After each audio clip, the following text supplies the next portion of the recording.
बिस्मिल्लाहिर्रहमानिर्रहीम सल्लल्लाहु तआला अलैहि वसल्लम। अस्सलामु अलैकुम। Welcome to 365 degrees on 365। ख़वातीन व हज़रात, हम जानते हैं कि वज़ीर आज़म पाकिस्तान सऊदी अरब के दौरे पर हैं। आला सताई वफ्द है, पूरी कौम दुआ गो है कि पाकिस्तान सालसी के किरदार में कामयाब हो और ये जंग ख़त्म हो जिस जंग ने पूरी दुनिया को परेशान कर रखा है। हम पाकिस्तानी भी बेहद परेशान हैं। पेट्रोल की कीमत फिर बढ़ गई है। अब तो हर रात तकरीबन ऐसा लगता है कि 1 रुपये घटती है, अगले दिन 5 रुपये बढ़ जाती है।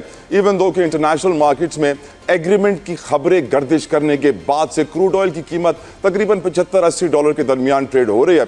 लेकिन स्टिल पाकिस्तान की स्ट्रैटेजी, पाकिस्तान का प्राइसिंग फार्मूला, पाकिस्तान का पेट्रोलियम मसनूआत की कीमतों के तयन का तरीक़ाकार अवाम ने रद्द कर दिया है। अवाम ये कह रहे हैं कि इंटरनेशनल मार्केट में कीमत कम होती है तो यहाँ उतनी कम नहीं होती, वहाँ हल्की सी बढ़ती है, यहाँ 5 रुपये बढ़ जाते हैं। जबकि ऐसा होना नहीं चाहिए। कौम से वादा नहीं किया गया था, लेकिन ऐसा हो रहा है। और अब हम सब आदी हो गए रोजाना एक नई कीमत को देखने के। पेट्रोल की, बिजली की कीमत बढ़ती रहेगी और हुकूमत माशी बहरान में बद से बदतर हालात पैदा करती रहेगी। अब दुआ यही की जा रही है पाकिस्तानियों की तरफ से कि जिस तरह पाकिस्तान के हुक्मरान दुनिया के मसाइल ख़त्म करने में कामयाब हो रहे हैं, उसी तरह वो पाकिस्तान के मसाइल भी ख़त्म करने में कामयाब हो। जो परफॉर्मेंस एक्सटर्नल है वो परफॉर्मेंस इंटरनल भी हो। जो मैक्रो इकोनॉमिक इंडिकेटर्स बेहतरी की तस्वीर दे रहे हैं तो माइक्रो इकोनॉमिक इंडिकेटर्स तबाही का हाल बता रहे हैं।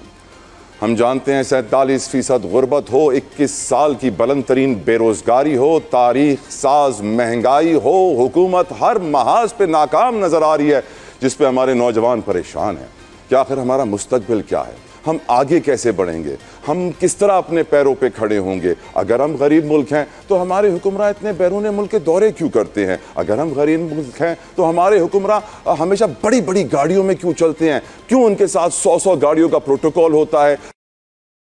लगता नहीं उनको देख के कि हम गरीब मुल्क हैं, लेकिन फिर याद आता है कि मुल्क का निजाम कुछ ऐसा है कि रईस रईस तर और गरीब गरीब तर होता जाए। आप रईस के लिए कानून कुछ और, गरीब के लिए कानून कुछ और। निजाम अदल तबाही के दहाने पर अफगानिस्तान के बराबर दुनिया में हमारी अदालतें आती हैं। और ये हम सोचने पर मजबूर हैं आज कि जब मुल्क के एक ताकतवर तरीन वजीर साहिब ये कहते हैं कि निजाम कोलैप्स हो गया है, लेकिन निजाम अपना वक्त पूरा करेगा। एक आम पाकिस्तानी कहता है कि अगर निज़ाम कोलैप्स हो गया है तो नया निज़ाम बनाइए, कुछ सही करने की बात कीजिए। आप तो कह रहे हैं कि निज़ाम अपना वक्त पूरा करेगा। एक तबाह हाल सिस्टम को वक्त पूरा करने क्यों दिया जा रहा है? ये मैं सवाल अपने मेहमानों से आज पूछूंगा। और ये भी पूछूंगा कि वो दिन कब आएगा कि जब पाकिस्तान में 8,500 माहाना खर्च करने वाला रईस नहीं समझा जाएगा, अपना नाम लिखने वाला पढ़ा लिखा नहीं समझा जाएगा। वो वक्त कब आएगा जब हम अपने बच्चों की हिफाजत कर सकेंगे? मिसमैनेजमेंट, बैड गवर्नेंस, करप्शन की बातें तो हम करते रहते हैं बड़ी बड़ी। अगस्त का महीना है, हुब्बुल वतनी का जज्बा भी सरशार करने की कोशिश करेंगे, लेकिन हम जानते हैं कि हमारे बच्चे भी गैर महफूज हैं, हमारे नौजवान भी गैर महफूज हैं। मीर रजा की तरह हमारे ताजिर गैर महफूज हैं, कोई भी महफूज नहीं है। जबकि आइन की पहला जुमला यही है कि हर शख्स के माल और जान का तहफ़्फ़ुज़ हुकूमत यकीनी बनाए। किसी के लिए भी यकीनी नहीं है। इनफैक्ट आज कुछ डेटा भी सामने आया, मेरे प्रोड्यूसर साहब ने मुझे दिखाया। तंजीम है, NGO है साहिल के नाम से, जो बच्चों के ऊपर ज्यादतियाँ होती हैं उनका डेटा जनरेट करती है, उसे काउंट करती है। इस वक्त आपको बताऊं कि अमेरिका में USA में साल के तकरीबन 4 लाख से ज़्यादा बच्चे करीब गायब हो जाते हैं, लापता। यही एप्स्टीन फाइल्स, यही उन बच्चों की सेक्शुअल ट्रेड, उनके ऑर्गन्स बेचना, उनको उनकी कुर्बानियाँ देना शैतान को, बाल को, पर हम समझ नहीं पाते हैं। यूरोप के अंदर कोई 2.5-3 लाख बच्चे हर साल गायब हो जाते हैं, लेकिन पाकिस्तान के अंदर जब इन बच्चों की तादाद गिनी जाती है, आपको तो मालूम है हम अपनी आबादी गिन नहीं सकते, हम अपनी आबादी कंट्रोल नहीं कर सकते, हम गुर्बत के नंबर कैसे गिन रहे हैं, हम जहालत के नंबर कैसे गिन रहे हैं, तो यहाँ पर भी हम नंबर वैसे ही गिन रहे हैं। अब 6 महीनों की रिपोर्ट आई है, जनवरी ता जून 2026, बताया गया है कि 1914 केसेस बच्चों के साथ ज्यादती के रिपोर्ट हुए हैं। मुझे अपनी सहाफ़ती करियर में याद पड़ता है कि सेनेट में एक बार एक डॉक्यूमेंट पेश हुआ जिसमें यह कहा गया था कि पाकिस्तान में 5 लाख बच्चे हर साल ज्यादती का शिकार होते हैं, और कुछ ही दिनों के बाद उस 5 लाख से 2 जीरो गायब करके एक नया नंबर पेश कर दिया गया, दिखाने के लिए इतने नंबर, ये गलती हो गई थी। हकीकतन नंबर इतना बड़ा है, शायद इससे भी ज़्यादा बड़ा है। अगर आप कह रहे हैं कि 6 महीनों में 2000 केसेस रिपोर्ट हुए हैं, तो मैं दावे के साथ कह सकता हूं कि 2 लाख केसेस ऐसे होंगे जो रिपोर्ट ही नहीं हुए। आज ही मैं चित्राल की एक वीडियो देख रहा था सोशल मीडिया पर, क्योंकि वहां पे तबाही बड़ी आई है सैलाबी सूरत हाल की वजह से, फ्लैश फ्लड की वजह से लोग अल्लाह को प्यारे घर बह गए, बड़ा नुकसान, रास्ते बंद। वो रास्ते खुलने में 2 4 3 महीने लग जाएंगे। और उस वीडियो में एक चित्राली हमारा भाई ये पैगाम दे रहा था कि अब हमारे नौजवान ज़्यादा नशे में पड़ेंगे, अब यहाँ पर भूख अफलास की हालत होगी, यहाँ बेरोज़गारी बढ़ेगी, यहाँ पे बच्चों के साथ ज़्यादती के वाक़यात बढ़ेंगे। सैडली हम सब जानते हुए भी इस मुल्क को सही राह पे लाने के लिए वो कदम नहीं उठा रहे जिस कदम को उठाने की अब ज़रूरत आन पड़ी है। गुफ्तगू का मैं आगाज़ करना चाहूँगा विदाउट एनी फर्दर डिले। अपने मेहमान कराऊँ मेरे साथ मौजूद हैं पाकिस्तान पीपल्स पार्टी के रहनुमा हैं, किसी तारुफ की मोहताज नहीं है, ससी पलीजो साहिबा। मेरे साथ PTI के एडवोकेट अहमद अवैस साहब हैं, मेरे साथ PMLN के परवेज संदेला साहब हैं। तीनों मेहमानों को अस्सलाम वालेकुम वरहमतुल्लाह, बहुत शुक्रिया आपके कीमती वक्त के लिए सर, जज़ाकल्लाहु खैर। इससे पहले कि मैं कोई और बात करूँ, सबसे पहला सवाल जो मैं पूछना चाहूँगा, अगर ससी पलीजो साहिबा भी हमारे साथ हैं। ससी साहिबा, madam, thank you for your precious time. My first question is to you, ladies first. Mohsin Naqvi साहब कहते हैं निज़ाम तबाह है पर निज़ाम अपना वक्त पूरा करेगा। सोशल मीडिया पे इस वक्त कई नक्शे गर्दिश कर रहे हैं जो कि नहीं है वेरीफाइबल, कोई उनकी कंफर्मेशन नहीं देगा। किसी में 34 यूनिट्स या सूबे बन रहे हैं, किसी में 26 बन रहे हैं, किसी में 22 बन रहे हैं, किसी में 18 बन रहे हैं, और पूरी प्रेजेंटेशंस हैं रिसर्च बेस्ड थिंक टैंक्स की कि कितने जजेस एक्स्ट्रा चाहिए, कितनी आबादी है, कितना एरिया कवर कर रहा है ये यूनिट। आपकी नज़र में ये सारे नक्शे कौन चला रहा है, क्यों चला रहा है? मोहसिन नकवी साहब अगर कह रहे हैं निज़ाम तबाह है, तो निज़ाम अपना वक्त पूरा क्यों कर रहा है? और निज़ाम के अंदर तब्दीली ससी साहिबा आपकी नज़र में कब आएगी? किस तरह हम अपनी जहालत, गुर्बत, बेरोजगारी खत्म करेंगे? ससी पलीजो साहिबा। बहुत शुक्रिया साहब। आपके इंट्रो में जो भी सोशल जस्टिस या हमारे माशी हालत के हवाले से जो भी कहा, मेरे ख्याल में वो बिल्कुल सही है। और डायरेक्टली इनडायरेक्टली उसकी जिम्मेदारियां सियासतदानों या रूलर्स पे तो पड़ती हैं।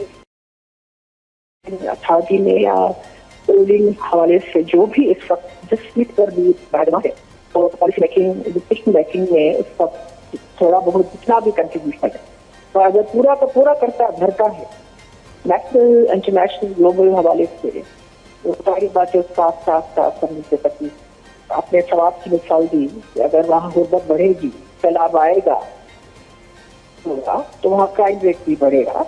इसी तरह हम दूसरी जगहों पर भी इसी तरह होता है, और इसको रोकने के लिए और ये सारी चीजें तो जाहिर बात है वक्त जो हुकूमत होती है उस वक्त की, उसकी जिम्मेदारी बिल्कुल बनती है।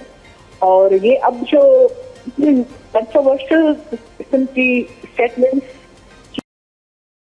चीजें या नियतें तो बुरी रही है मेजॉरिटी लोगों की, जो भी मुझे अच्छा एवरीबॉडी नोज इट, कि नियतें सही होती तो फिर तो मेरे ख्याल में इम्प्लीमेंटेशन या एग्जीक्यूशन में भी कोई कोताही नहीं होती।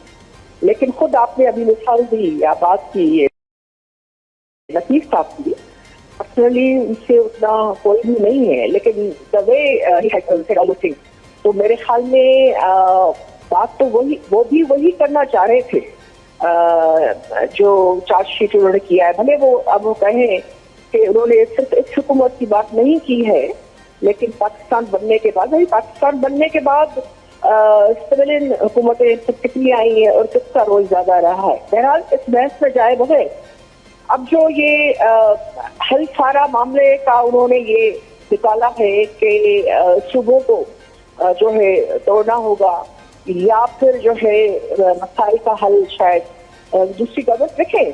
पिछली गवर्नमेंट जो थी उस पर भी जांच कीजिए कि भाई माशी मामला खराब है या जो है महंगाई की सूरत खराब है, लेकिन जंगी सूरत हाल तो एक तरफ करते, लेकिन उसके बावजूद जो महंगाई की शरह बढ़ी है इन 3-4 सालों में, मेरे ख्याल में इसमें वफाकी हुकूमत पे बहुत बड़ी जिम्मेदारी आती है।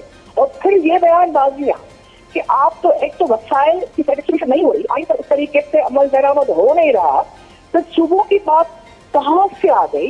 ये तो सूबों को दीवार से लगाने की मुस्तराफ है। और ये मैं तला साहब ये अच्छा हुआ कि आपने बात छेड़ी। मैं यहाँ क्लियर करना चाह रही हूँ बस बहस से पाकिस्तानी के, लेकिन हजारों सालों से मैं पहले सिंधी भी हूँ और मैं कहीं से आई नहीं हूँ। हम जो वो सिंधी है जो यहाँ रहते हैं हमेशा से। तो मैं यही कहना चाहती हूँ कि इस किस्म की बातें हमको अजियत देने के बराबर है। पाकिस्तान का खालिद सूबा सिंध है। सिंध ने रिजर्वेशन वो लाया था, सिंध पहली। और जो ये फवाद हुसैन साहब जैसे लोग हैं कि बॉम्बे प्रेसिडेंसी से इलाक नहीं था, इलाक थोड़े अर्से के लिए इतना भी हुआ, सिंध ने उससे भी जांच कराई। सिंध की हैसियत अलग से मुख्तलिफ इंडिपेंडेंट वे में रही है।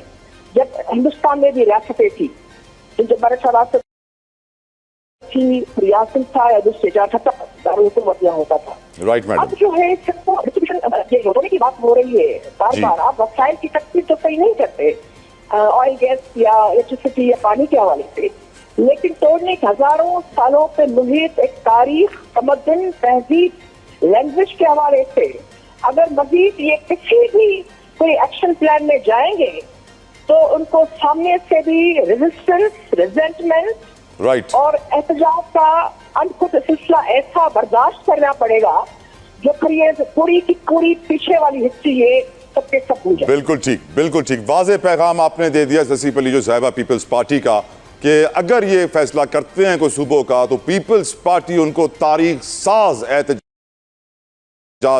करके दिखाएगी। अहमद अवैस साहब, आपकी नजर में, मैं ये समझता हूं कि जो लोग हमारे मुल्क की आबादी सही नहीं गिन सकते, जो लोग 8,500 को खर्च करने वाले को रईस कहते हैं, नाम लिखने वाले को पढ़ा लिखा कहते हैं, वो लोग क्या प्लानिंग करेंगे, कितने सूबे बनने हैं, कैसे बनने हैं? इनकी तो बेसिक ABC सही नहीं है, ये DEF पे चले गए हैं। मेरा सवाल आपसे ये है कि मोहसिन नकवी क्यों कहते हैं कि सिस्टम कोलैप्स है और फिर कहते हैं सिस्टम वक्त भी पूरा करेगा। अगर कोलैप्स है तो कुछ नया करें ना, बंद करें इस दुकान को। आपका ओपिनियन अहमद अवैस साहब? देखिए, पहली बात तो यह है कि मोहसिन नकवी के मुतालिक मैं कहूंगा कि लाई हयात आए कदा ले चली चले, अपनी खुशी ना आए ना अपनी खुशी चले। ओके। किसी के कहने पे उन्होंने पहली स्टेटमेंट दे दी और किसी के कहने पे उन्होंने दूसरी स्टेटमेंट दे दी। उनका इससे ज्यादा और कोई काम नहीं है, ना अहलियत है उनके अंदर है इससे ज्यादा कोई। बात यह है कि हालात इस तरफ जा रहे हैं, ये बड़े खतरनाक हैं। आपने जो अभी तमहीदी कलमात में जो बात की है ये बिल्कुल वजह है, और अभी मोहतरमा ने रोशनी डाली। इतने खतरनाक हालात हैं, लेकिन ये कोई सुलझाने के लिए नहीं बैठे हुए। ना इनका एजेंडा है कि इनको सुलझाना है, ना इनकी कमिटमेंट है आवाम के साथ, क्योंकि आवाम ने तो उनको वोट ही नहीं दिया। वो जानती हैं कि उनको वोट नहीं मिला आवाम से, लिहाजा कोई हमदर्दी आवाम के साथ नहीं है उनकी। आप देखिए ना कि जहाँ जिस मुल्क के अंदर बिलो पॉवर्टी लाइन की परसेंटेज जो है वो तकरीबन 50% तक चली गई है, 12 करोड़ आवाम जो है वो बिलो पॉवर्टी लाइन जिंदगी गुजार रही हो, और यहाँ पर आप अयाशियों का आलम देख लीजिए कि 50-50, 60-60 गाड़ियों का एक वो और मेटा जा रहा होता है। बाकायदा आपने देखा किस तरीके से जब वो एक वजीर आला निकलती हैं या कोई हमारे प्राइम मिनिस्टर निकले और किस तरीके से चलते हैं, क्योंकि उनको सबको ये मालूम है और ये उस इंग्लिश के मुहावरे के ऊपर चल रहे हैं कि मेक है वाइल द सन शाइन। उनको पता है कि उसके बाद अंधेरी रात है और उनके साथ जो सलूक होने वाला है, इससे पहले जितना घर भरना है भर लो, जितना इसको मुल्क को कमजोर करना है कर लो। आगे भी आपने देख लिया जो हालात रहे हैं यहाँ इस मुल्क के अंदर, तो इसी तरह से ये मामला आगे जो चल रहे हैं ये बड़े खतरनाक किस्म की सूरत हाल है।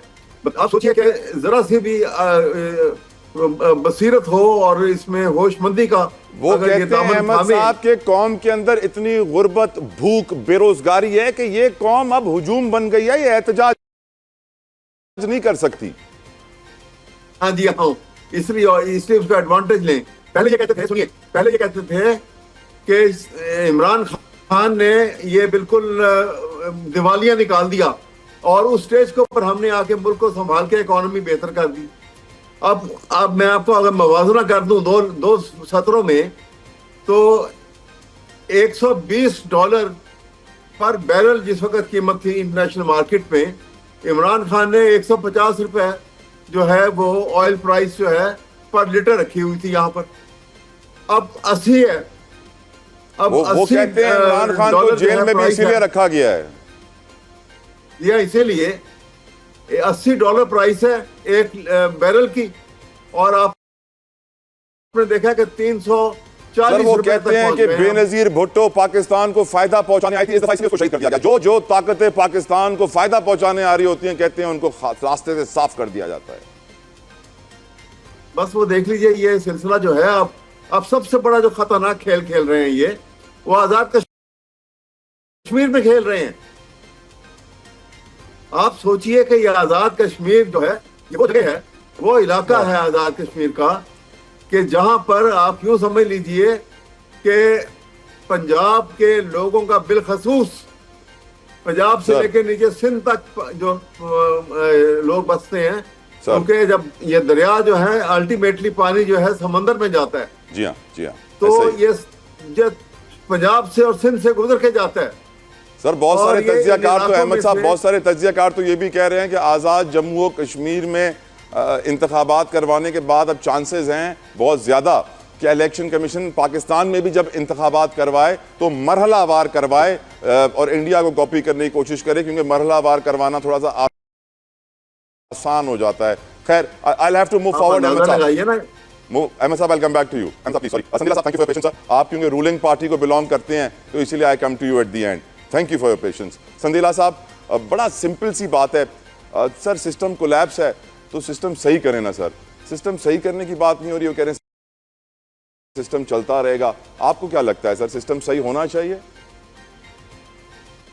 वो खराब के सिस्टम को कह रहे हैं। अब आई डोंट नो उन्होंने किस तनाज़र में कहा है कि सिस्टम खराब है।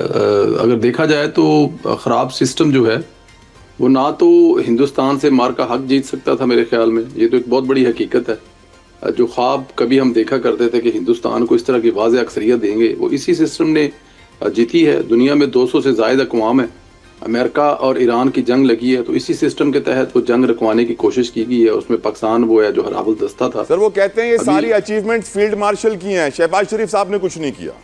जी नहीं, वो आप कह रहे हैं, मेरा ख्याल ये किसी ने नहीं कहा। अगर किसी ने कहा तो मुझे बयान दिखा दें। ये सिर्फ आप कह रहे हैं। मैं जलती पर तेल डालने का काम आप कर रहे हैं, ऐसा किसी ने नहीं कहा। अगर इस सिस्टम के फायदे, अगर इस सिस्टम में जिसमें शहबाज शरीफ साहब वज़ीर आज़म है और फील्ड मार्शल जो है वो आर्मी चीफ भी हैं, फील्ड मार्शल हैं, अगर कुछ अच्छा हो रहा है तो मेरे ख्याल में इन दोनों का क्रेडिट है। ना कि जो अच्छा हो रहा है वो फील्ड मार्शल कर रहे हैं और जो बुरा हो रहा है वो शहबाज शरीफ कह रहे हैं, ऐसा किसी ने ना कहा है और मेरे ख्याल में ना कोई कह रहा है। अच्छा जी, चलिए अब देखें कि अभी आप दोनों दोस्त हैं माशाल्लाह, सीनियर भाई हैं मेरे बड़े। वो कश्मीर के बारे में पता नहीं क्या किससे कहानियां सुनाई जा रहे हैं, और आप भी माशाल्लाह मतलब कि कराची में बैठकर कश्मीर के बारे में जो जिस किस्म का खिताब फरमा रहे थे, दोनों में से कश्मीर कोई भी नहीं गया। आप, मैं 18 दिन कश्मीर रह के आया हूँ। मैं नीलम वादी से लेके लेपा वापी से लेकर जहलम वादी से लेकर नकियाल सेक्टर तक घूम के आया हूँ, और एक दिन में 15-15, 16-16 घंटे सफ़र किया है। एक एक जगह पे गए हैं, एक एक घर में गए हैं, वोट मांगे हैं, जलसे किए हैं, और एक ह्यूज तादाद में मुजफ्फराबाद मीरपुर में नवाज शरीफ ने एक बहुत बड़ा जलसा किया है। तो जो टीवी पे आप बैठ के दिखा रहे हैं, बिल्कुल एक जगह पे ऐसे मसाइल हैं, वहाँ पर ऐसे कुछ लोग बैठे हुए हैं और कुछ लोगों को उन्होंने यरगमाल बनाया हुआ है, लेकिन इसका मतलब ये नहीं है कि वो रियासत में नाकाम हो गई है। अगर इस किस्म की कुछ चीज़ें आती हैं, देखिए आपका दुश्मन जो है ना वो चारों तरफ से आपको घेरने की कोशिश कर रहा है, चाहे वो बलोचिस्तान है, चाहे वो KP है, और अब उसको कश्मीर मिला तो वो कश्मीर में घुस गया। लेकिन हमें तो बहसीयत कौम उसका जो मुकाबला करना है ना। अब 2000 जब खान साहब की हुकूमत को, जब खान साहब की हुकूमत खत्म होती थी तो वो तो खुद फरमाते थे कि बैंक करप्ट होने जा रहा है। इसी सिस्टम ने बैंक करप्ट होने से मुल्क को बचाया, ठीक है ना जी। अभी बता रहे थे कि इमरान खान साहब जो है वो इतने का तेल दे रहे थे। उससे पहले चले जाएं तो इमरान खान साहब जब लाने की तैयारी कर रही थी, जब 65 रुपये का पेट्रोल बिका करता था, क्या कहा करता था, हमें इमरान खान चाहिए, पेट्रोल चाहे 500 का हो जाए। तो वो 150 वाला अच्छा था या वो 65 रुपये वाला अच्छा था? उस वक्त 126 धरना, 126 दिन का धरना दिया गया था। किस लिए? क्योंकि 65 रुपये का पेट्रोल लीटर जो है वो महंगा हुआ करता था। 3 साल से जेल में, मेरे ख्याल से नून लीग को अब इमरान खान कहना छोड़ देना चाहिए सर। नहीं, वो अगर इमरान खान के नुमाइंदा को बात कर रहा है तो इमरान खान क्या हमारे अब उससे उसका कुछ, मैं चाहता हूँ आप अपने लीडर का नाम लेके जवाब दिया करें, आप उनका जिक्र कम किया करें सर। मैं अब कोई, चलें ठीक है। ऐसे ब्रेक आ गई है परवेज भाई, मैं ब्रेक से वापस आपसे शुरू करना पड़ेगा, आई प्रॉमिस। एक ब्रेक लेते हैं व्यूअर्स, ब्रेक से वापस आएंगे, डिस्कशन आगे बढ़ाएंगे। Don't go anywhere, keep watching 365।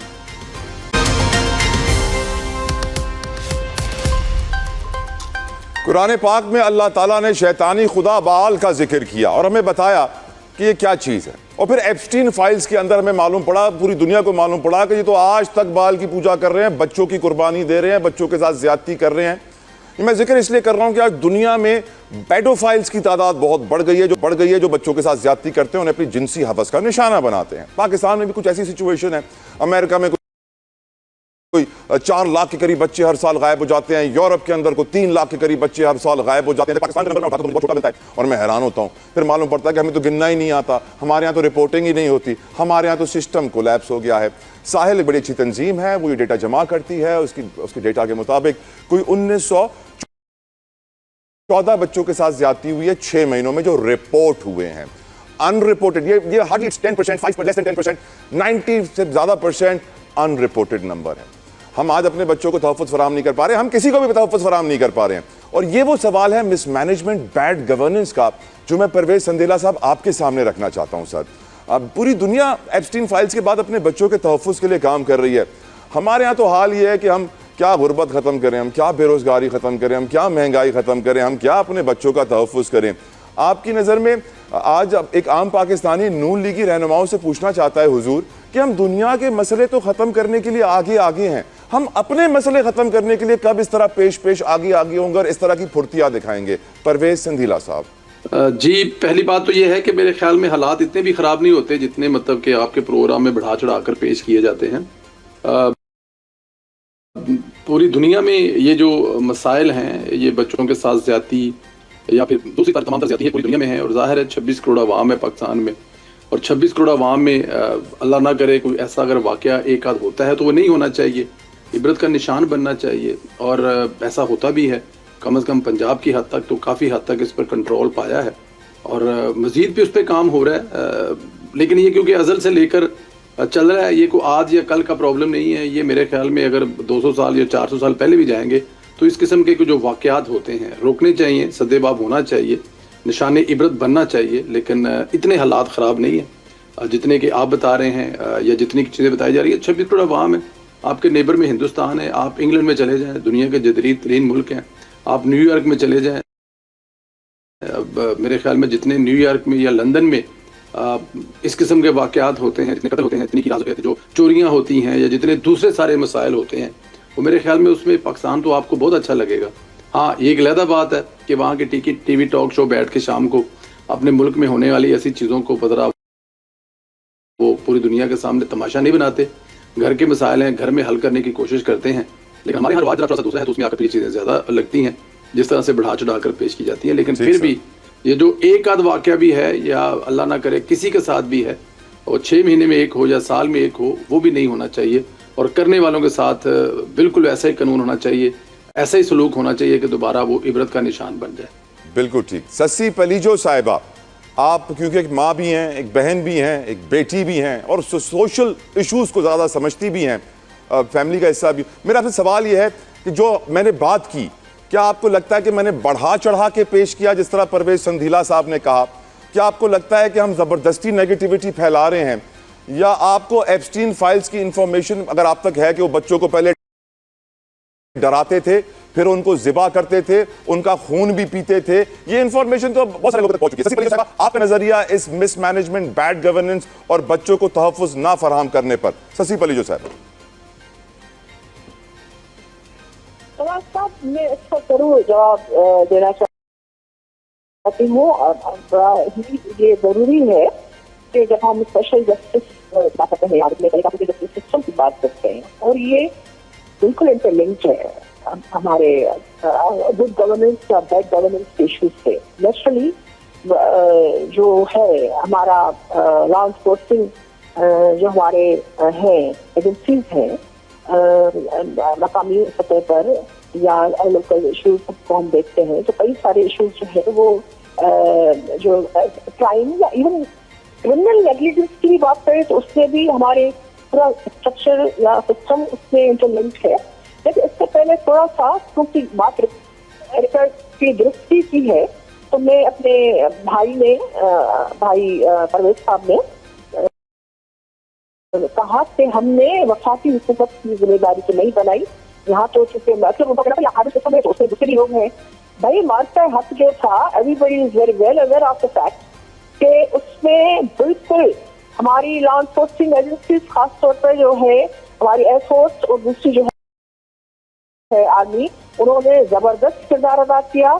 और मोदी रूल्ड एक फाशिस्ट और एक जो रीजन में जो थानेदारी चाहते हैं, हिंदुत्व का फलसफा लेकर ये जो चल रहे हैं, और हर उनका न सिर्फ अपने मुल्क में इंडिया ने जो बदमाशियां की हुई है, लेकिन उसके बाहर भी उसको जिस तरीके से पाकिस्तानी अफवाज ने उसको न सिर्फ फेस किया, लेकिन उसको इंडिया की अफवाज को मुंह की खानी पड़ी लोगों को भी, और जो दहशतगर्द भी वो फैलाने की और भी कोशिश कर रहे हैं, तो उनको लोगों को, दुनिया को पता चला कि इंडिया जिस भद्दे तरीके से एक्सपोज भी हुआ और वो शिकस्त का सामना करना पड़ा नेचुरली। और जो वफाकी कैबिनेट है उसमें अगर हम और आप देखें जी, तो दूसरे सूबों की उसमें नुमाइंदगी देखने में नहीं आती। एक फैमिली